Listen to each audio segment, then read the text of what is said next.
احمد مصطفى زيزو في الزمالك من جديد. فوجئنا النهارده بحضور زيزو لتدريبات الزمالك، وده غالبا بتعليمات من محاميه علشان موقفه القانوني وانقطاعه عن التدريبات ورغبته في فسخ عقده، ودي قصه نتكلم فيها بعدين. اما النهارده فانا عايز اتكلم في حاجه تانية خالص.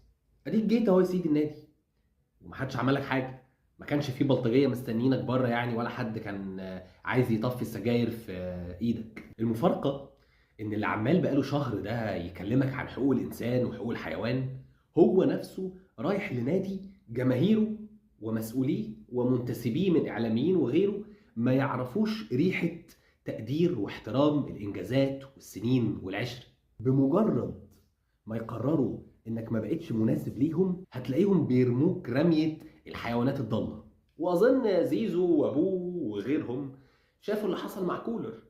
وهنا مش بتكلم عن ال 50 60 100 200 واحد اللي رموا عليه الازايز وهو طالع من الاستاد، والمنظر المؤسف دوت اللي نقلوه كل الصحف الاجنبيه، لكن كمان بتكلم على الهجوم الضاري الممنهج اللي اتعمل على كولر على السوشيال ميديا الاهلاويه الفتره الاخيره، لما قررت الاداره في وقت ما ان هم خلاص يتخلصوا منه. فما فيش مشكله انك تمشي مدرب، لكن في فرق بين انك تمشي مدرب ما حققش اي حاجه معاك وتقول له مع السلامه يا عم امشي يغور في داهيه، وبين انك تتعامل وتنهي علاقتك بمدرب حقق معاك كل الانجازات ديت في خلال 3 4 سنين.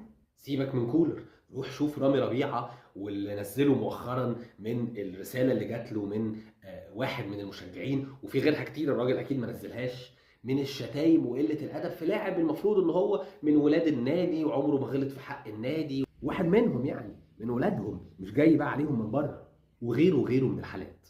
فيا عم انت عايز تروح الاهلي عشان الفلوس روح، عشان الانجازات روح، لكن بالله عليك ما تبيعليش قصه حقوق الانسان وحقوق الحيوان والجماهير هتضربني والجماهير هتشتمني، لان انت رايح لمكان ما بيعملش غير كده.